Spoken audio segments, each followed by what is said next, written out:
मराठी विद्यानिकेतनतर्फे लोकशाहीर अण्णाभाऊ साठे यांच्या जन्मशताब्दीनिमित्त हा समारोपाचा कार्यक्रम आयोजित केलेला आहे। या कार्यक्रमाचे बेळगावातील ज्येष्ठ विचारवंत प्राचार्य आनंद मेनसे ह्या कार्यक्रमाला प्रमुख पाहुणे म्हणून उपस्थित आहेत। तसेच या कार्यक्रमाला मराठी विद्यानिकेतनचे मुख्याध्यापक इंद्रजित मोरे, प्राथमिक शिक्षकाचे मुख्याध्यापक, शिक्षक वर्ग आणि आपण सर्वांचे या कार्यक्रमामध्ये मनपूर्वक मी स्वागत करतो। शाहीर अण्णाभाऊ साठे यांचा जन्म 1 ऑगस्ट 1920 रोजी सांगली जिल्ह्यातील वाळवा तालुक्यातील वाटेगाव या गावी झाला। त्यांचं संपूर्ण जीवन हे अत्यंत संघर्षमय होतं। त्यांनी आपल्या जीवनामध्ये अनेक प्रकारची कामं केलेली आहेत आणि त्यांनी 1944 साली लाल बावटा हे कलापथक त्यांनी स्थापन केलं होतं।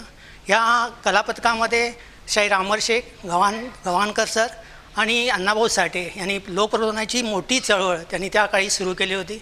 संयुक्त महाराष्ट्र चळवळ, गोवा मुक्ती संग्राम आणि भारतीय स्वातंत्र्य संग्रामात अण्णाभाऊ साठे यांनी सक्रिय सहभाग घेतला होता।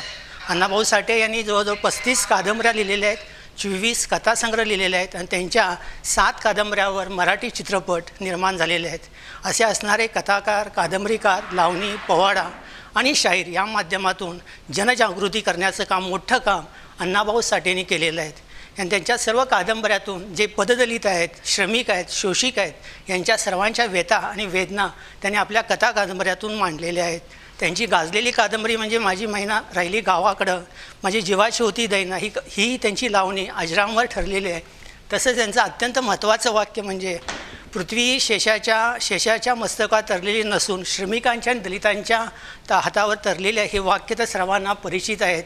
असे असणारे अण्णाभाऊ साठे यांना धार्मिक, सामाजिक, आर्थिक जे विरहित समाजव्यवस्था त्यांना स्थापन करायची होती हे त्यांचं खऱ्या अर्थाने स्वप्न होतं। आणि एक मानवतेचा पुजारी म्हणून अण्णाभाऊ साठे यांचं मी निश्चितपणे चिंतन करणं अत्यंत महत्त्वाचं आहे। त्यांच्या विचारातून आम्हा सर्वांना निश्चितपणे प्रेरणा मिळेल आणि प्रेरणा मिळण्यासाठी आणि मार्गदर्शन करण्यासाठी आज आपल्यामध्ये प्राचार्य आनंद मेनसे उपस्थित राहिले। त्यांचं पुन्हा एकदा आपल्या सर्वांच्या वतीनं मी मनपूर्वक स्वागत करतो आणि त्यांनी आपल्या कार्यक्रमाला सुरुवात करावी अशी मी त्यांना विनंती करतो।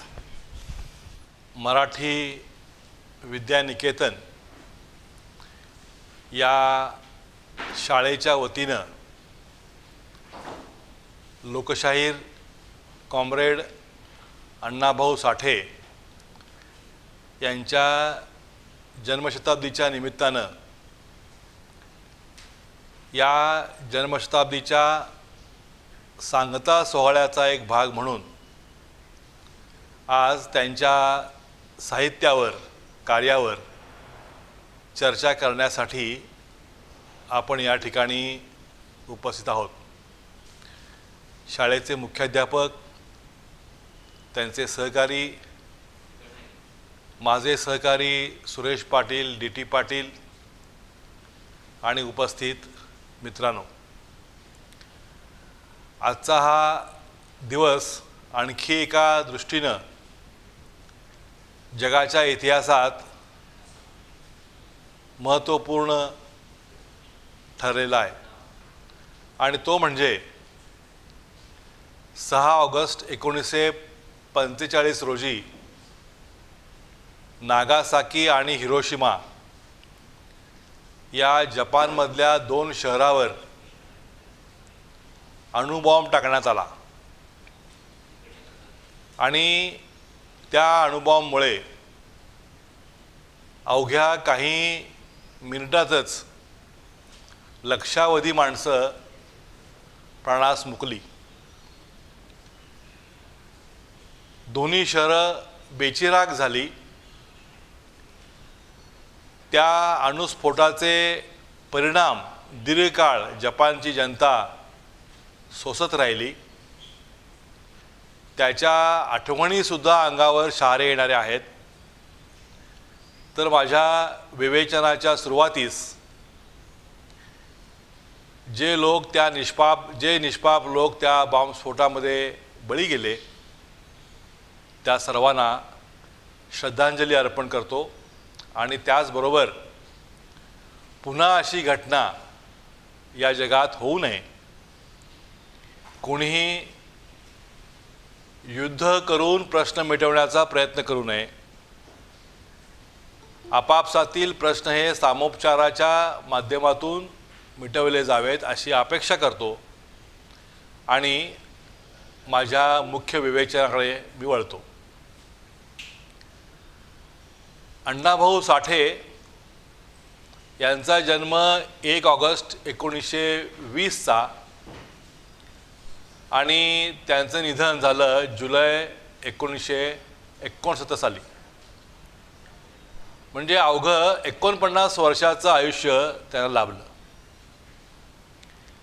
या 49 वर्षाच्या आयुष्यातील आपण असं धरू की पहिली 20 वर्ष काबाड कष्ट करून स्थिर होण्यात गेली असतील आणि पुढची 29 वर्ष ते साहित्य, सामाजिक आणि राजकीय जीवनामध्ये वावरत राहिले.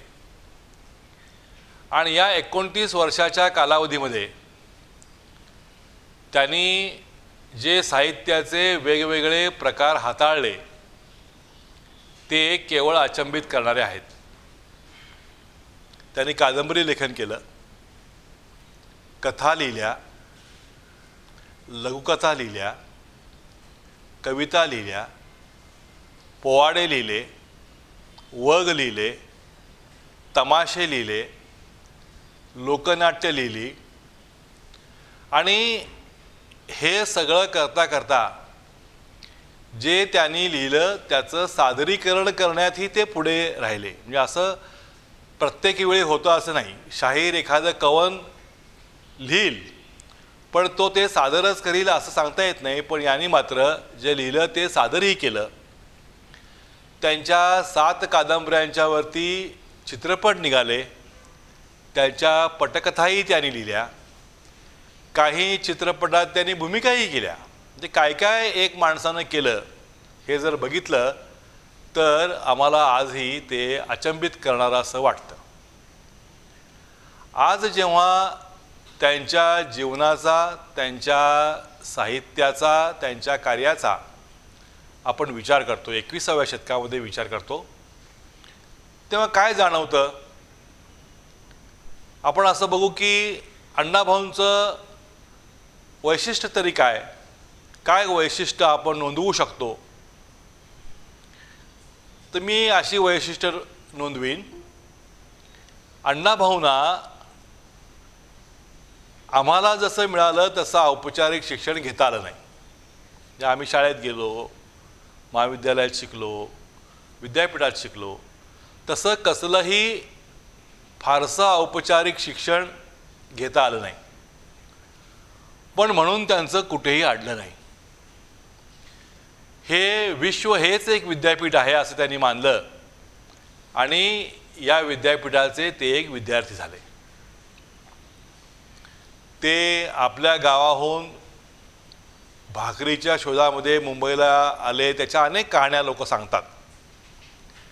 ते मुंबईत आले हे चांगलं झालं. ते मुंबईत आले नसते आणि दुसऱ्या कुठल्या गावाला गेले असते तर काय झालं असतं हा वेगळा विषय आहे. मुंबईच का? तर मुंबई हे त्या काळातलं देशातलं राजकीय चळवळीचं केंद्र होतं. मुंबई हे त्या काळातलं आर्थिक चळवळीचं केंद्र होतं. ते एक औद्योगिक केंद्र होतं, कामगार चळवळीचं केंद्र होतं, साहित्य चळवळीचं केंद्र होतं आणि स्वातंत्र्य लढ्याचंही ते केंद्र होतं. म्हणजे विविध अंगानं मुंबईत चळवळी सुरू होत्या आणि अण्णाभाऊ अशा चळवळीच्या गावामध्ये आले. माणूस कोणत्या गावामध्ये घडतो, कोणत्या वातावरणामध्ये घडतो, कोणत्या वातावरणाचे त्या माणसावरती संस्कार होतात, मला वाटतं याला त्याच्या जडणघडणीमध्ये फार महत्त्व असतं. अण्णाभाऊ श्रमिकांच्या चळवळीशी जोडले गेले. ते जर जोडले गेले नसते तर हा वेगळा विषय आहे. जोडले गेले हे फार महत्त्वाचं झालं असं त्यांनीही म्हटलंय. काय असतं की मुंबईमध्ये अनेक गावातील माणसं कामासाठी आलेली असतात, आजही असतात. ही माणसं एकमेकाला साथ देत असतात. असंच अण्णाभाऊ आपल्या गावातल्या लोकांच्या वस्तीमध्ये राहायला गेले. या वस्तीतली जी माणसं होती ती दिवसभर काम करायची आणि संध्याकाळी गाणी म्हणायची, भजनं म्हणायची, कोणी धार्मिक ग्रंथांचं वाचन करायची. म्हणजे यांच्या कानावरती आपोआप काहीतरी पडत गेलं. तसंच त्या काळामध्ये ज्या वस्तीत अण्णाभाऊ राहत होते त्या वस्तीमध्ये चर्चा व्हायच्या. मग आंबेडकर काय म्हणतात, गांधीजी काय म्हणतात, कॉम्रेड डांगे काय म्हणतात, कामगारांचं भवितव्य काय आहे, ब्रिटिश गेल्यानंतर या देशामध्ये कोणाचं राज्य यायला पाहिजेत, अशा चर्चा चालायच्या. दिवसभर कामाला गेलेली माणसं संध्याकाळी यायची, कट्ट्यावर बसायची, हॉटेलात बसायची आणि जोरजोरात चर्चा करायची. या चर्चेमध्ये सामील होण्याचा एक संधी अण्णाभाऊंना त्या काळात लाभली. हे देखील फार महत्त्वाचं आहे.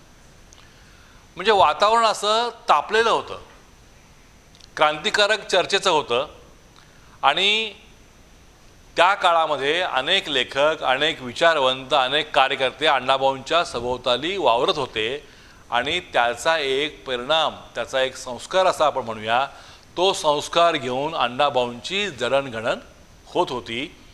हे एकदा समजून घेतलं की मग अण्णाभाऊ समजून घेणं सोपं जातं. कोणताही लेखक समजून घेताना हे वातावरण एक महत्त्वाचं असतं, त्याचा कालखंडही महत्त्वाचा असतो, कोणत्या कालखंडात तो घडला हे महत्त्वाचं असतं. अण्णाभाऊ गिरणी कामगार म्हणून गिरणीत कामाला लागले आणि त्यामुळे त्यांच्या साहित्यात गिरण्यांचे उल्लेख येतात. बाबीण म्हणजे काय, रोविण म्हणजे काय, भुळेर खातं म्हणजे काय, काय काय तिकडे व्हायचं, हे सगळे उल्लेख त्यांच्या साहित्यामध्ये येतात. म्हणून आपोआपच एक अट निर्माण होते. अण्णाभाऊंचं साहित्य समजून घेण्यासाठी किमान काही गोष्टी आम्हाला माहीत असाव्या लागतात. म्हणजे किमान ज्या यंत्रावरती कापड तयार होतं ते यंत्र तरी माहीत असायला पाहिजेत. ते यंत्र माहीत असले की त्याच्या सुट्या भागांची नावं माहीत होतील. आणि मग अण्णाभाऊंनी ते असं का म्हटलं, सुट्टीला त्यावेळी शब्द कोणता होता, हरताळाला कोणता शब्द होता, हे सगळं समजून घ्यायचं असेल तर त्या लेखकाचा अभ्यास करताना काही गोष्टी आपल्याला जाणीवपूर्वक अभ्यासाव्या लागतात आणि त्या जर अभ्यासल्या नाहीत तर मग तो लेखक आम्हाला समजत नाही. हे त्यांचं हे एक या ठिकाणी मी मांडू इच्छितो. अण्णाभाऊंची वैशिष्ट्य नोंदवताना मी असं नोंदवीन, माझे 2 प्राध्यापक सहकारी हे मान्य करतील, अण्णाभाऊंना कोणतंही औपचारिक शिक्षण मिळालं नाही. पण त्यांच्या सगळ्या कादंबऱ्या, कथा, त्यांचे पोवाडे, त्यांच्या कविता ऐका, वाचा. व्याकरणाची एक देखील चूक मिळत नाही. हे कसं काय शक्य हो? व्याकरणदृष्ट्या इतकं सगळं बरोबर माणूस कसा काय लिहू शकतो व्याकरण न शिकता? याचा अर्थ जरी ते शाळेत जाऊन व्याकरण शिकले नसले तरी जेव्हा त्यांना लिहावंसं वाटलं तेव्हा त्यांनी निश्चितपणे याचा अभ्यास केलेला असणार, समजून घेतला असणार. एक कॉमा देखील त्यांच्याकडे चुकत नाही. हे मला वाटतं फार महत्त्वाचं आहे. आणि औपचारिक शिक्षण न घेता एवढं प्रचंड लेखन आणि त्यातही कसल्याही चुका न काढता करू शकतो माणूस, याचा एक उदाहरण म्हणून आपण अण्णाभाऊंच्याकडे बघू शकतो.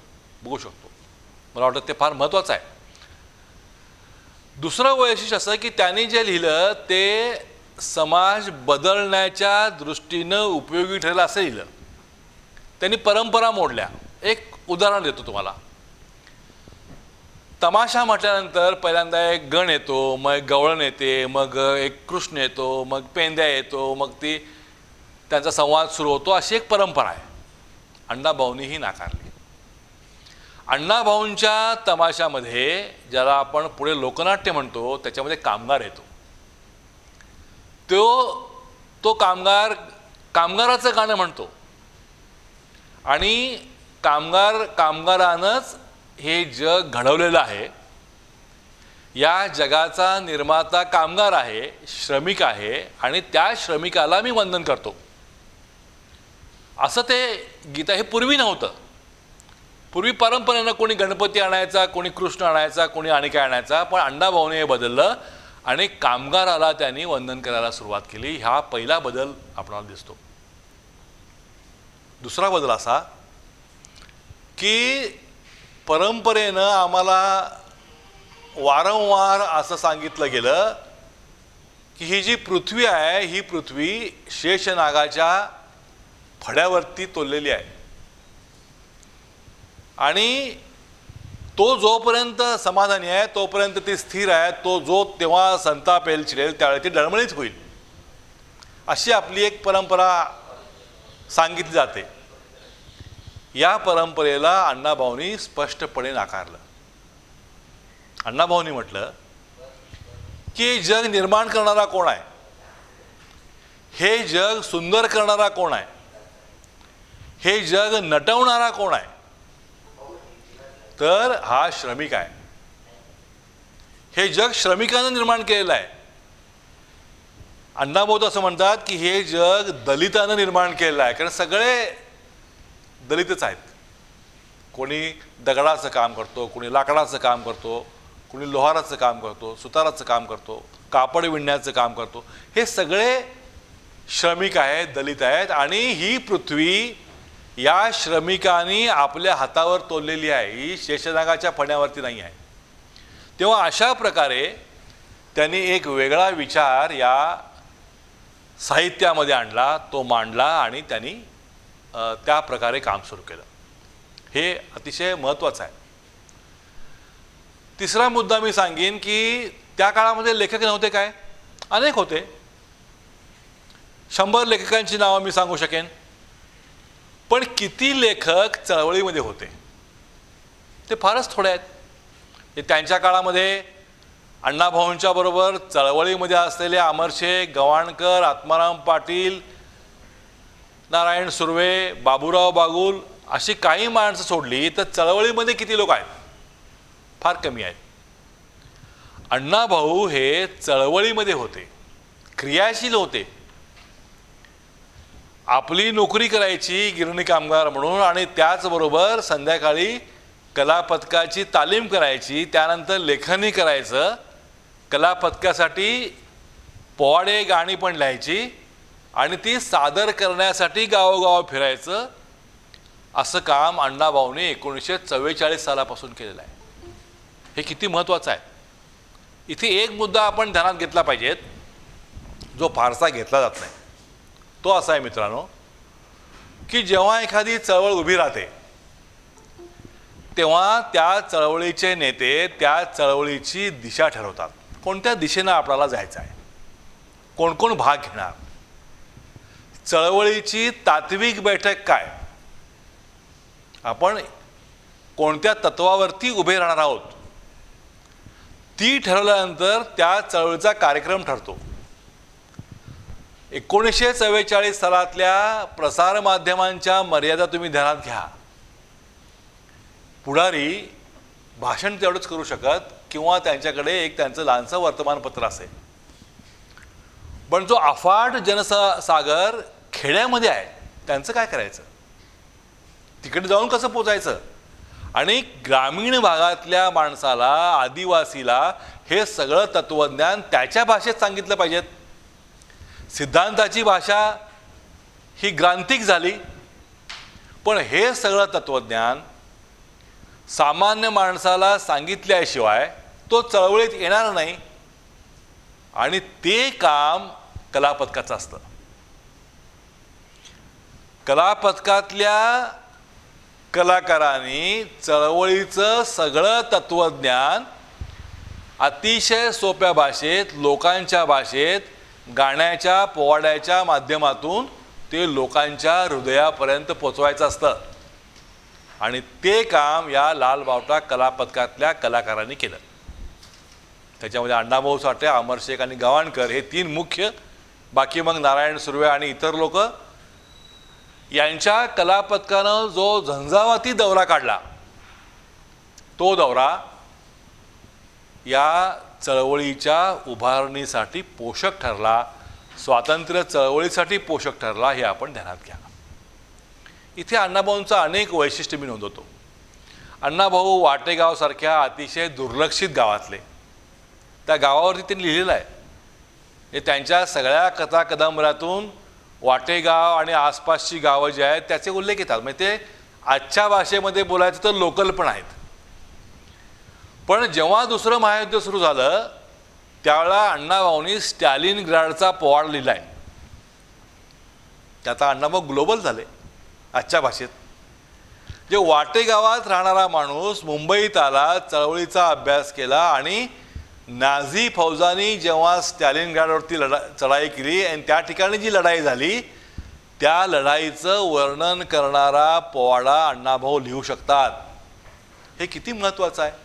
म्हणजे त्यांची बुद्धिमत्ता ही किंवा त्यांची प्रतिभा ही केवळ वाटेगाव भोवतीच फिरत होती असं नाही, तर आंतरराष्ट्रीय पातळीवरती जे काय घडतं त्याची देखील नोंद घेत होती. यासाठी आंतरराष्ट्रीय राजकारणाचा चळवळीचा जो अभ्यास लागतो तो त्यांचा खचितच होता, याच्याबद्दल काय शंका बाळगण्याचं कारण आहे. पॅरिसमध्ये, फ्रान्सची राजधानी पॅरिस, तिथे कामगारांनी पहिल्यांदा बंड केलं. त्याला पॅरिस कम्यून म्हणतात. पॅरिसमध्ये कामगारांनी बंड करून पॅरिसची सत्ता आपल्या हातात घेतली आणि काही दिवस ती टिकवली. त्या पॅरिस कम्यूनवरती अण्णाभाऊंचा पोवाडा आहे. असे हे भव्य कम्यून म्हणून मोठा पोवाडा आहे. त्याचं सगळं वर्णन आहे, त्याचा सिद्धांत आहे. म्हणजे अण्णाभाऊ पॅरिसवरती लिहितात, अण्णाभाऊ स्टॅलिनग्राडवरती लिहितात. हे किती महत्त्वाचं आहे. म्हणजे असं कोणीही म्हणू शकणार नाही की अण्णाभाऊंनी फक्त वाटेगाव आणि ते वाळवा तालुका, वारण्याचं खोरं आणि याच्यात लिहिलं. तर अण्णाभाऊ एक ग्लोबल विचार करत होते, हेही यातनं दिसून येतं. त्यांच्या कादंबऱ्यांची काही वैशिष्ट्य सहजपणे नोंदवता येतील. त्या सगळ्या ज्या कादंबऱ्या आहेत, कथा आहेत, त्याचे दोन भाग आहेत. एक शहरी पण आहेत, दुसरे ग्रामीण भागातले. पण त्यांनी फक्त ग्रामीण भागावरती लिहिलेलं नाही, शहरातल्या प्रश्नांच्यावरती पण लिहिलेलं आहे. ते फार महत्त्वाचं आहे. फकीरा ही त्यांची कादंबरी आणि त्यांनी सांगितल्याप्रमाणे त्याचा जो नायक आहे तो नायक फकीरा हा त्यांचा नातेवाईक आहे. आणि अण्णाभाऊ जेव्हा खूप किती दिवसाचे होते त्यावेळी तो त्यांच्या घरी आला आणि त्यानं तो ब्रिटिशांचा खजिना लुटलेला होता, त्यातले काही सुरती रुपये त्यानं त्यांच्या वडिलांच्याकडे दिले. मुलाचं संगोपन करा म्हटलं आणि तो निघून गेला. हा प्रसंग त्यांच्या मनावरती बिंबलेला आहे. हा भाग फकीरा कादंबरीची अनेक वैशिष्ट्य आहेत. तिची भाषा आहे, त्यातली वर्णनं आहेत. म्हणजे त्या अनेक अंगानं त्या कादंबरीवरती बोलता येईल. म्हणजे तो एक वेगळा विषय देखील होईल. त्या कादंबरीतलं आणखी एक वैशिष्ट्य मला नोंदवावं असं वाटतं की अण्णाभाऊंनी आपल्या सगळ्या लिखाणामध्ये जातीच्या अंगानं विचार कमी केला किंवा केलाच नाही. फकीरा कादंबरीमध्ये त्यांनी जे विष्णुपंत कुलकर्णी हे पात्र रंगवलेलं आहे, त्या गावातले कुलकर्णी आहेत ते, आणि ते असं म्हणतात की फकीराची बाजू न्यायाची आहे, मी त्याच्या बाजूने उभं राहणार. हे किती महत्त्वाचं आहे. म्हणजे माझ्या गावातले कुलकर्णी माझ्या बाजूनी उभं राहतात असं म्हटल्याबद्दल काही दलित मित्रांनी आमच्या नाकाम ओरडलेली आहेत की असं कसं ते म्हणू शकतात. ते म्हणलं मी म्हणणार, ते माझ्या गावात घडलेलं आहे ना. ते जामीन द्यायला म्हणजे त्याच्या बाजूनी खंबीरपणे उभं राहायला तयार होतात. हे जे आहे हे मला वाटतं आजच्या या सगळ्या वातावरणामध्ये फार महत्त्वाचं आहे असं मला वाटतं. मग वारणेचा वाघ असेल, रक्ताचा टिळा असेल, वैजयंता असेल, अनेक त्यांच्या कादंबऱ्या ह्या वैशिष्ट्यपूर्ण कादंबऱ्या आहेत.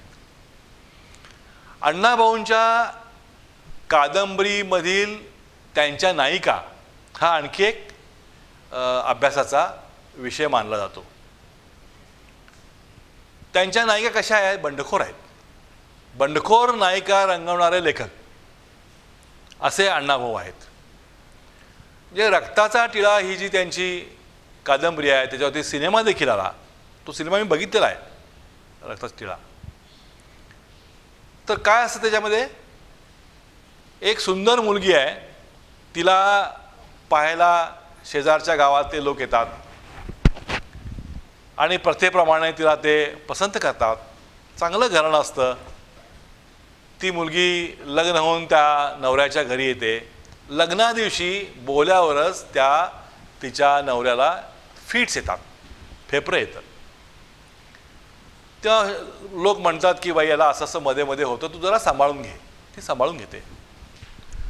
पण त्याला रोजच जेव्हा असं सुरू होतं तेव्हा ती मात्र म्हणते की तुम्ही मला फसवलेलं आहे. तुम्ही मला 100 प्रश्न विचारले, माझी चौकशी केली आणि तुम्ही मात्र तुमच्या मुलाला फिट्स येतात हे सांगितलं नाही, हे बरं केलं नाही. तेव्हा आता मला माझा मार्ग निवडू द्या. आता त्या काळात असं काय होईल का, अशी कल्पना आपण करतो का? तर त्यांची नायिका असं बंड करून उठते आणि ती मग गावातल्याच एका अतिशय चांगल्या तिला आवडणाऱ्या धनाजी या युवकाबरोबर लग्न करते. आणि तो संघर्ष त्या कादंबरीमध्ये ज्या प्रकारे रंगवण्यात आलेला आहे ते फार महत्त्वाचं आहे. त्यांची नायिका आहे ती परिस्थिती सोसून गुदमरून मरत नाही. ती म्हणते मी बंड करणार आणि ती बंड करते आणि त्यासाठी जीवाची बाजी लावायला तयार होते. आपल्या पद्धतीनं ती जगते, पण सन्मानानं जगते. त्याच्यामध्ये वावगं असं ती काही करत नाही. जाहीरपणे ती त्या आपण निवडलेल्या माणसाबरोबर राहते. हे त्या काळात लिहिणं हे किती महत्त्वाचं आहे, त्याने ते लिहिलं. अशा प्रकारे अण्णाभाऊंच्या कादंबरीचा स्थायी भाव ज्याला आपण म्हणतो तुमच्या समीक्षकांच्या भाषेमध्ये, तो बंड आहे, रिबेल. मी बंड करतो. मी प्राप्त परिस्थिती जर मला अनुकूल नसेल, प्राप्त परिस्थिती जर माझ्या विरोधी असेल, मला अन्याय करणार असेल, तर मी चांगल्या पद्धतीनं चांगल्या मार्गानं ती परतवून लावण्याचा प्रयत्न करतो, असं त्यांची ती नायिका म्हणते. आणि त्याच्यावरती खूप चांगला सिनेमा आला. त्याची पटकथा अण्णाभाऊंनी लिहिली, त्याची गाणी अण्णाभाऊंनी लिहिली आणि तो खूप त्या काळामध्ये ब्लॅक अँड व्हाईट सिनेमा गाजला आणि तो आमच्या लहानपणी आम्ही बघितला. त्याचं एक स्मरण या ठिकाणी मला करावं असं वाटतं. दुसरी त्यांची अजरामर कथा जी आहे तिचं नाव आहे डोळे. डोळे ही वाचली असेल आपल्यापैकी बऱ्याच लोकांनी. वाचली नसेल तर वाचा. एक तरुणी आहे लग्न झालेली आणि तिचे डोळे खूप सुंदर आहेत. ते इतके सुंदर आहेत की कोणी मोहात पडावं. आणि तिच्या दिराला ते डोळे फार आवडतात म्हणून तो तिच्या मागे मागे मागे मागे असतो. आणि त्याच्यावरनं तिच्या नवऱ्याला तिच्याबद्दल संशय येतो. आणि त्या काळातला समाज, गावात असं काहीतरी झालं तर काय असते प्रथा, तर चल तुझं आता तू खरी की खोटी सिद्ध करूया म्हणून ते तिला एका देवऋषाकडे घेऊन येतात. आणि तो देवऋषी म्हणतो की आपण कढईमध्ये तेल घेऊया, ते उकळूया, त्यात मी पैसा टाकतो आणि तो पैसा तू काढ. तुझा हात भाजला तर तू वाईट आहेस, नाही भाजला तर तू चांगली आहेस. प्रक्रिया सुरू होते. जेव्हा पैसा टाकला जातो तेव्हा ती त्या माणसाला म्हणते की तू पैसा काढ, तुझा हात नाही भाजला तर मी चांगली आहे, मी काय हात घालू तिच्यात, तू घाल ना, तू तर मोठा देवऋषी पवित्र माणूस, मग तूच हात घाल माझ्या वतीनं, मी काय हात घालणार नाही. असं म्हणून ती सगळं ते नाकारते आणि निघून जाते तिकडनं. तिला वाटेत एक वाटसरू भेटतो, त्याच्याबरोबर ती आपल्या घरापर्यंत पोचते. पण घरात गेल्यानंतर पुन्हा तिला डोळ्यावरनंच जेव्हा त्रास व्हायला लागतो तेव्हा ती परसातील चिकाच्या झाडाचा चीक डोळ्यात घालून घेते आणि स्वतःचे डोळे फोडून घेते. म्हणजे असं काहीतरी एक विलक्षण त्याच्यामध्ये घडतं. आणि एकदा तो ज्यानं हिला साथ दिलेली असते घरापर्यंत तो येतो भेटायला तिला आणि ती आंधळी झालेली असते. अशा एकेका वेगवेगळ्या विषयांच्या कथा ज्या ग्रामीण भागातल्या आहेत, ग्रामीण भागातले सगळे विषय आहेत, ग्रामीण जीवन त्याच्यामध्ये आहे, हे त्यांनी अतिशय चांगलं रंगवलेलं आहे. ग्रामीण भागाचं वर्णन, तिथल्या निसर्गाचं वर्णन, तिथल्या शेतीचं वर्णन, तिथल्या तालमी, तिथल्या मीटिंग, तिथले तमाशे, या सगळ्यांचं वर्णन म्हणजे त्या काळातला पश्चिम महाराष्ट्र जर समजून घ्यायचा असेल तर मला वाटतं आपण अण्णाभाऊंच्या कथा, अण्णाभाऊंच्या कादंबऱ्या जर नीटपणे वाचल्या तर हे सगळं आम्हाला त्यातनं समजून येईल. बरं, आता बघा, हे लिहायचं केव्हा, वाचायचं केव्हा, शिवाय तू कार्यकर्ता आहेस, शिवाय तू गिरणी कामगार आहेस, हे सगळं कसं काय ही माणसं घडवून आणत होती हे आश्चर्य. म्हणजे ज्याला आपल्या आजच्या भाषेमध्ये टाईम मॅनेजमेंट आपण म्हणतो. म्हणजे मला आता नाही बाबा हे होत नाही ते होतं, आम्ही 100 कारणं सांगतो आणि लिहायचं टाळतो. पण हे सगळं करत असताना अण्णाभाऊने कुठे तक्रार केली नाही. ते सहकारी म्हणतात ते बघेन तेव्हा लिहायचे किंवा वाचायचे, दोनच गोष्टी ते करायचे. आज तुम्हाला कामाला नाही गेले, आज पोवाड्याचा कार्यक्रम नाही आहे, मग अण्णाभाऊ काय करतायत, एक तर ते वाचतायत किंवा जिथे जमेल तिथे बसून ते लिहित आहेत. मग ते रद्दीच्या ढिगाऱ्यावर बसून, आता आम्हाला टेबल लागतो, आम्हाला टेबल लॅम्प लागतो, बाजूला चहा लागतो, मग आम्ही लिहिणार. ज्याला राहायलाच काय नाही घर, तो कुठेही लिहायचा. म्हणजे हॉटेलात बसून लिहिलं, रद्दीच्या गट्ट्यावर बसून लिहिलं, पक्षाच्या कार्यालयात बसून लिहिलं, गिरणी कामगारांच्या ऑफिसमध्ये बसून लिहिलं. जिकडे वेळ मिळेल तिकडे लिहायचं, नसेल तर वाचायचं. हे जे आहे ना, हे खूप कठीण काम असतं आणि ते अण्णाभाऊंनी केलं, बाबुराव बागुलांनी केलं, नारायण सुर्व्यांनी केलं. हे आपण ध्यानात घेतलं पाहिजे. त्यावेळेचे हे मोठे लेखक आहेत की ज्यांनी काही महत्त्वपूर्ण लिखाण त्यावेळी केलं. अण्णाभाऊंच्या कादंबरीमध्ये स्वातंत्र्य चळवळीचे विषय आहेत. त्यातला एक अतिशय महत्त्वाचा विषय मी थोडक्यात मांडतो. ती कथा मला फार आवडते आणि दुर्दैवानं ती कथा उपलब्ध नाही. आज मी खूप ठिकाणी काल फोन करून बघितला की मला ओरिजिनल कथा द्या, तर मिळाली नाही. म्हणजे अण्णाभाऊंच्या साहित्याचे जे अभ्यासक आहेत त्यांच्याकडे देखील ती उपलब्ध नाही. त्यांचे जे खंड निघाले महाराष्ट्र शासनाचे त्याच्यामध्ये ती उपलब्ध नाही. आता इथे आम्ही सगळेच मास्तर आहोत, त्या कथेचं नाव आहे मास्तर. कथा उपलब्ध नाही आहे बघा, कुणी असेल तर द्या, मी झेरॉक्स करून घेतो. मास्तर नावाची कथा आहे. हा मास्तर 1942च्या चळवळीतला कार्यकर्ता आहे. आपल्या भागात त्यांच्या भागात जी प्रतिसरकारची नाना पाटलांच्या नेतृत्वाखाली चळवळ झाली त्यातला तो कार्यकर्ता त्यांनी दाखवलेला आहे. तो पकडला जातो, तो तुरुंगात आहे आणि तो तरुण आहे, त्याचं लग्न झालेलं आहे, पत्नी घरी आहे आणि हा तुरुंगात आहे. आणि तुरुंगात काय होतं की खूप बातम्या येत असतात की कोणी म्हणतं की तुला आता जन्मठेप होणार, कोणी म्हणतं तुला फाशी होणार, तू असं केलंय तसं केलं, असं सगळं चाललेलं असतं. आणि सारखं त्याला वाटतं की आता मी इथे असा अडकून पडलो तर माझ्या पत्नीचं काय होणार, पत्नीचं काय होणार, ही त्याला सारखं धास्ती वाटत असते. आणि असे कैदी सगळे बसलेले असताना एक बातमी येते की त्यांचा एक मित्र आता सुटतोय, त्याची सजा संपवून तो घरी जाणार. त्याला फार बरं वाटतंय. तो आपल्या मित्राला विश्वासात घेतोय, त्याचं लग्न झालेलं नसतंय. तो म्हणतो की बघ आता मी इथे खितपत पडलो, मला माझ्या बायकोची खूप काळजी वाटते. तो सुटल्यानंतर तू माझ्या बायकोशी लग्न करशील का? बघा हे किती महत्त्वाचं आहे.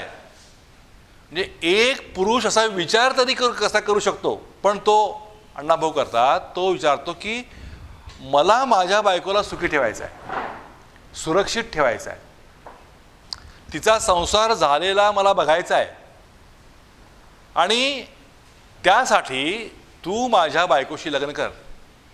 तो बायकोला बोलून घेतो, तिला समजून सांगतो, मित्राला समजून सांगतो आणि दोघांचं लग्न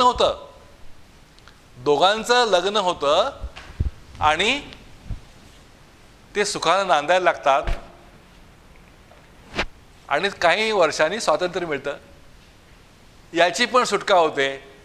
आणि मग स्वातंत्र्य सैनिक म्हणून याची गावातून भव्य मिरवणूक निघते आणि ती बाई आपल्या दारात बाळ घेऊन थांबलेली असते. त्याला खूप आनंद होतो की बाबा माझ्या पत्नीचं चांगलं झालं. ही जी विचारांची झेप आहे, ही जी वैचारिक झेप आहे ती अण्णाभाऊंच्याकडेच आहे. नाहीतर पारंपरिक विचार काय, मी तुरुंगात आहे, तू पण तिकडे अगदी निष्ठेर राहायला पाहिजेत, माझ्याच नावानं कुंकू लावायला पाहिजेत, कुणाकडे बघायचं नाही, असं नाही तसं नाही, हा 100 संशय घेत तुरुंगात बसणार आणि ती तिकडे खितपत पडणार. हो, अण्णाभाऊ हा विचार नाकारतात. तो म्हणतात की माझ्या पत्नीचा संसार व्हायला पाहिजेत, ती सुखात राहायला पाहिजेत आणि म्हणून ते आपल्या समोर आपल्या पत्नीचा लग्न लावतात. हा किती क्रांतिकारक विचार आहे. मला वाटतं की असं कोणी म्हणाला की अण्णाभाऊ कालबाह्य झाले, तर हा विचार कालबाह्य झाला का हो? हा कालबाह्य विचार आहे का? हा कालबाह्य विचार नाही आहे. हा माणूस असेपर्यंत राहणारा विचार आहे की ज्याचं पत्नीवरती प्रेम आहे तोच हे करू शकतो. पत्नीवरचं खरं प्रेम असंच आहे ना, ती सुखात राहणं हेच त्यातलं हे आहे आणि ते अण्णाभाऊ करतात. आणि मला असं एक या ठिकाणी 2 विचारवंतांच्या समोर नोंदवायचं ते असं, नारायण सुर्वेंची कविता आहे, तेव्हा एक कर, अस्तित्वाच्या पोकळीत मी नसेन तेव्हा एक कर, अशी ती कविता आहे. त्या कवितेत देखील नारायण सुर्वे म्हणतात की मी जर मरण पावलो तर तू अशी विधवा राहू नकोस, तू पुन्हा लग्न कर.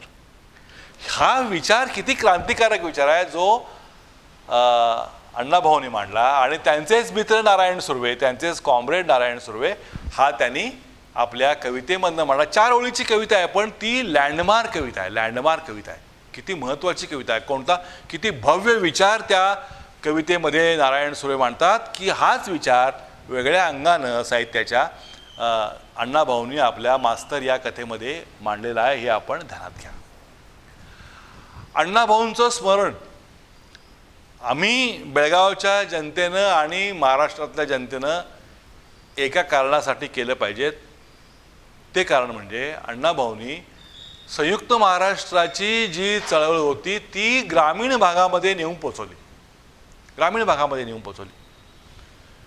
अण्णाभाऊ, अमर शेख, गवाणकर या 3 शाहिरांनी त्यांचं जे लालबावटा कलापथक होतं, त्या लालबावटा कलापथकाच्या माध्यमातून असे झंझावाती दौरे काढले की सगळा महाराष्ट्र त्यांनी ढवळून काढला. संयुक्त महाराष्ट्र चळवळीचा विचार त्यांनी प्रत्येक माणसापर्यंत नेऊन पोचवला आणि त्यामुळे सत्ताधारी पक्षाला त्यांची फार भीती वाटायला लागली. त्यामुळे त्यांनी काय केलं, अण्णाभाऊंच्या तमाशांच्या कार्यक्रमावर बंदी घातली. मोरारजी देसाई मुख्यमंत्री होते मुंबई प्रांताचे, त्यांनी बंदी घातली. ठीक आहे म्हणाले ते, तुम्ही तमाशावरती बंदी घाला आमच्या. त्यांनी तमाशाचं नामकरण लोकनाट्य असं केलं. लोकनाट्यावरती बंदी घालता येत नाही. त्यांनी लोकनाट्याचे प्रयोग सुरू केले आणि यांना उत्तर दिलं. दुसरं असं झालं की अण्णाभाऊ साठे, अमरशेख, गवाणकर यांचे कार्यक्रम पडावेत म्हणून सत्ताधाऱ्यांनी आपलं एक कलापथक सुरू केलं आणि त्याचे प्रमुख होते मामा वरेरकर, मोठा साहित्यिक.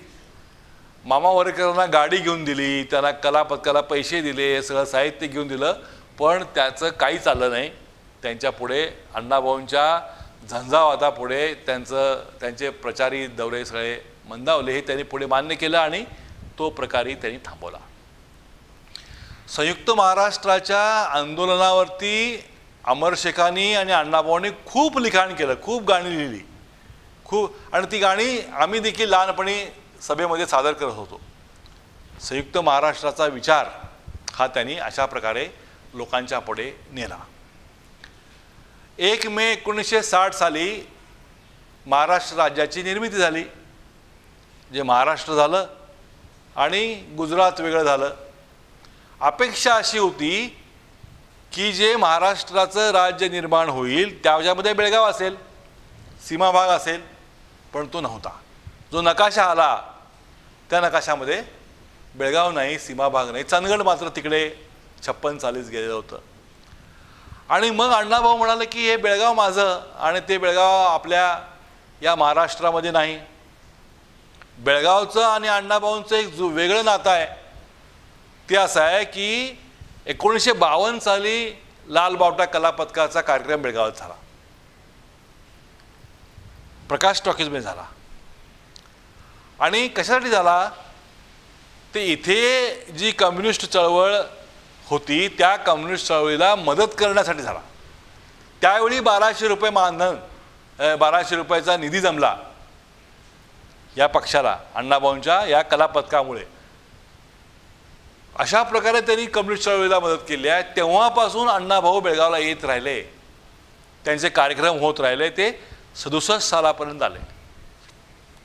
67 साली अमर शेखांचा पोवाड्याचा कार्यक्रम संभाजी पार्कमध्ये झालेला होता. म्हणजे बेळगावचं त्यांचं एक नातं आहे. बेळगाव आता आपल्यात नाही आणि त्याच्यावरती त्यांनी लावणी लिहिली, माझी मैना गावावर राहिली. सुरुवातीला ती शृंगारिक वाटते, पण ही लावणी ही मराठी साहित्यातील पहिली राजकीय लावणी आहे. पहिली राजकीय, हे सगळं पूर्ण राजकारण आहे. ती लावणी हाच एका वेगळ्या व्याख्यानाचा विषय होऊ शकतो. काय काय त्यात लिहिलं आहे, तत्वज्ञान आहे. म्हणजे ग्रामीण भागातला एक शेतकरी जेव्हा गावात काही काम मिळत नाही तेव्हा आपली नवपरिणीत वधू गावात ठेवतो आणि जड अंतःकरणानं तो मुंबईत येतो. मुंबईत त्याचे कसे हाल होतात. तो म्हणतो की खिसे माझे पाण्यानं भरले, पण एक छत्री मी विकत घेऊ शकलो नाही. धो पाऊस कोसळतो, नोकरी नाही. मुंबईचं वर्णन त्याच्यामध्ये आहे, विषमतेचं वर्णन त्याच्यामध्ये आहे आणि सतत त्याला आपल्या पत्नीची आठवण येत राहते. आणि त्याच काळात संयुक्त महाराष्ट्राचं आंदोलन उभं राहतं, त्यात तो भाग घेतो आणि शेवटी बेळगाव हे कर्नाटकात राहतं. तर माझी मैना गावाकडे राहिली, माझ्या जीवाची होती या कायली, ही लावणी जेव्हा बाहेर आली, प्रकाशित झाली, संयुक्त महाराष्ट्राचं आंदोलन झाल्यानंतर, निर्मिती झाल्यानंतर, तेव्हा बेळगावकरांना खूप म्हणजे असं हळहळ वाटली की बाबा एकानं तरी आमचं दुःख, बेळगावच्या जनतेचं दुःख ओळखणारा आणि त्या दुःखाशी समरस होणारा जर पहिला साहित्यिक कोण असेल तर तो अण्णाभाऊ आहे. त्यांनी लिहिलं, अगदी कळवळून लिहिलं की हे व्हायला नको होतं. त्यानंतर काय झालं बघा, इतिहास काय सांगतो. संयुक्त महाराष्ट्राची आपली घोषणा फार लोकांना माहीत नाही. ती अशी आहे की गोव्यासह संयुक्त महाराष्ट्र. गोवा आमचा आहे. तुम्ही 1955 साली जी संयुक्त महाराष्ट्राची संकल्पना मांडण्यात आली त्याच्यामध्ये गोव्यासह संयुक्त महाराष्ट्र, हल्लीच्या लोकांना ते माहीत पण नाही. गोवा 61 साली मुक्त झाला पोर्तुगीजांच्या शृंखलातून. आता प्रश्न आला की संयुक्त महाराष्ट्र निर्माण व्हायचा असेल खऱ्या अर्थानं तर गोवा हा महाराष्ट्रामध्ये यायला पाहिजेत. मग त्या गोव्याचं काय करायचं. मग असा निर्णय झाला की गोव्यामध्ये सार्वमत घ्यायचं, गोव्याच्या जनतेवरती निर्णय सोपवायचा की गोव्याच्या जनतेनं स्वतंत्र राहायचं की महाराष्ट्रात विलीन व्हायचं. त्यावेळी पुन्हा अण्णाभाऊ, अमर शेख, गवाणकर हे कार्यकर्ते, बेळगावातून कार्यकर्ते प्रचाराला गेले आणि गावोगावी सभा घेऊन त्यांनी सांगितलं की गोव्याची संस्कृती ही मूळची मराठी संस्कृती आहे, कोकणी भाषा ही मराठी भाषेचा एक भाग आहे आणि हा सगळा गोवा महाराष्ट्राशी विलीन झाला पाहिजेत. अशी भूमिका मांडणारे पोवाड्यांचे शेकडो कार्यक्रम अण्णाभाऊंनी तिथे केले. अमर शेख, अण्णाभाऊ आणि गवाणकर यांनी केले, सभा घेतल्या, सार्वमत झालं. पण लोकांनी असा निर्णय दिला, कौल दिला की आम्हाला गोवा वेगळा ठेवायचा आहे. आणि त्याप्रमाणे लोकशाही पद्धतीनं गोवा हा स्वतंत्र राहिला. आणि ते देखील दुःख अण्णाभाऊंनी वेळोवेळी व्यक्त केलं की गोवा हा आमच्यामध्ये विलीन व्हायचा होता पण तो तिकडे गेला. म्हणजे हे देखील त्यांनी मांडलं.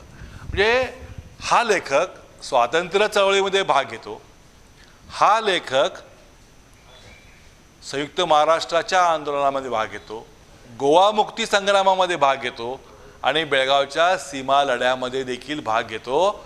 असं 4 आंदोलनामध्ये भागीदारी करून, पोलिसांची दडपशाही सहन करून, अन्याय सहन करून, दारिद्र्याशी मुकाबला करत 37 कादंबऱ्या, 85 कथा, अनेक पोवाडे, लावण्या लिहितो. मला वाटतं हे एक आश्चर्य आहे. आश्चर्य आहे. इतकं कसं काय तो, म्हणजे ही अफाट शक्ती, अफाट प्रतिभा जी आहे, ही प्रतिभा आपण समजून घ्यायला पाहिजेत. मी शेवटच्या मुद्द्याकडे येतो. अण्णाभाऊंना आपण काय काय म्हणतो, लोकशाहीर म्हणतो, शाहीर म्हणतो, अलीकडे लोकशाहीर म्हणतात, साहित्यरत्न म्हणतात, साहित्य सम्राट म्हणतात, बरीच विशेषणं त्यांचे चाहते त्यांना लावतात. त्यांचं स्वागत करूया आपण. आपल्या माणसाला काय काय म्हणायचं तुमच्या हातामध्ये आहे. मूळचे ते कोण होते, त्यांनी आपणाला काय म्हणून घेतलं? अण्णाभाऊंनी स्वतःला कॉम्रेड म्हणून घेतलं. इतर चळवळी आणि कम्युनिस्ट चळवळ याच्यामधला फरक एकदा आपण समजून घेतला की हा मुद्दा स्पष्ट होतो. आता तुम्ही माझ्या पक्षाच्या कार्यालयामध्ये आलात आणि म्हणालात की पाटील सर आले आणि म्हणाले की मला तुमच्या पक्षाचा सभासद करून घ्या. आम्ही घेत नाही. कम्युनिस्ट पक्षाचा सभासद असं होत नाही. ते त्याला म्हणतात तू किमान 2 वर्ष आमच्या चळवळीत भाग घे, किमान 2 वर्ष तू या सगळ्या कम्युनिस्ट तत्त्वज्ञानाचा अभ्यास कर, किमान तू त्याप्रमाणे जगण्याचा प्रयत्न कर. कम्युनिस्ट म्हणून जगणं म्हणजे काय हो? मी कम्युनिस्ट म्हणून जगतो आणि गावठी दारू विकतो, मी गुंडगिरी करतो, मी लोकांना फसवतो, लोकांना त्रास देतो, शोषण करतो, असं कसं होईल? हे सगळं तुला सिद्ध करावं लागेल. कम्युनिस्ट चळवळीनं दिलेल्या राजकीय कामामध्ये तुला सहभाग घ्यावा लागेल. आणि असं जेव्हा तू सिद्ध करशील तेव्हा तुला आम्ही कम्युनिस्ट पक्षाचा सभासद करून घेऊ. आणि त्यासाठी एक कार्ड दिलं जातं की जे कार्ड कम्युनिस्ट कार्यकर्ता आयुष्यभर आपल्या हृदयाशी जपून ठेवतो त्याला कार्ड होल्डर म्हणतात. अण्णाभाऊंनी हे सगळं केलं, तत्त्वज्ञान आत्मसात केलं, त्याप्रमाणे जगण्याचा प्रयत्न केला, चळवळीशी इमानदारी राखली आणि त्याप्रमाणे ते कॉम्रेड झाले. आता आपण होऊन कॉम्रेड झालेल्या माणसावरती तुम्ही संशय घेणारे कोण? आम्ही कोण त्यांची निष्ठा तपासणार? त्यांची निष्ठा त्यांनी सिद्ध केलेली आहे. त्यामुळे अण्णाभाऊ हे कॉम्रेड विचारांती झाले आणि शेवटपर्यंत राहिले हे आपण एकदा मान्य करायला पाहिजे. दुसरं असं की अण्णाभाऊंनी आंबेडकर वाद सुद्धा व्यवस्थितपणे आत्मसात केला आणि त्यांच्या साहित्यामध्ये आंबेडकरवाद आणि मार्क्सवाद याची अतिशय चांगली सांगड घातल्याचं आपल्याला दिसतं. त्यांची सापळा ही जी कथा आहे, या सापळा कथेमध्ये आंबेडकरवाद अतिशय छानपणे ते मांडतात. तो ज्याच्यावरती गुरं ओढण्याची जबाबदारी त्या व्यवस्थेनं दिलेली असते तो माणूस म्हणतो की मी आज आंबेडकरवाद स्वीकारलेला आहे, मी तुमचं मेलेलं जनावर ओढत नाही, काय तुम्ही माझं काय व्हायचं होऊ देत. ही काय आहे तर आंबेडकरवाद स्वीकारल्याचं हे लक्षण आहे. आंबेडकरवाद आणि मार्क्सवाद याचा व्यवस्थित विचार करून त्यांनी आपल्या साहित्यामध्ये दोघांचाही सन्मान राखत दोन्हीही एकत्र आणण्याचा प्रयत्न केलेला आहे. हे आपण ध्यानात घेतलं पाहिजे. आंबेडकरवादाचं मूळ सूत्र हे जातीनं जी कामं आमच्यावरती सोपवलेली आहेत त्यातनं मुक्त होणं हे मुख्य सूत्र आहे. आणि मार्क्स म्हणतो की सगळीच दुःख जी आहेत त्या सगळ्याच दुःखातून सगळ्याच शोषणातून मुक्त होऊन एक नवी व्यवस्था आपण निर्माण करणं. हे दोन्हीही आंबेडकरवादी तत्त्वज्ञान आणि मार्क्सवादी तत्त्वज्ञान या दोघांचंही दर्शन अण्णाभाऊंच्या कथा, कादंबऱ्या आणि या पोवाडे, लावण्या, वग या सगळ्यामध्ये दिसतं. हे आपण ध्यानात घेतलं पाहिजेत. आणि ते कॉम्रेड होते की नव्हते, मग ते असे की तसे असा वाद कृपया कोणी घालू नये. त्यांनी जी जीवनशैली, जीवन तत्त्वज्ञान स्वीकारलं ते त्यांनी स्वेच्छेनं स्वीकारलं, त्याप्रमाणे ते जगले. त्यांच्या कलापथकाचंच नाव जेव्हा लालबावटा कलापथक असतं तेव्हा आणखी तुम्ही कशाची चर्चा करणार आणि काय करणार असं होतं. उगीचच बोलणारे काय म्हणतात की कम्युनिस्ट चळवळीनं त्यांच्याकडे दुर्लक्ष केलं, तेही खोटं आहे. असं कोणी कुणाकडे दुर्लक्ष केलं नाही. त्यांचा जो आदर राखणं, त्यांना जे काय त्यांच्याबद्दल आदर करणं हे सगळं कम्युनिस्ट कार्यकर्ते करत आहेत. त्यांचे जवळचे सहकारी सगळे कम्युनिस्टच होते शेवटपर्यंत. तेव्हा हे आपण समजून घेतलं पाहिजेत. आणि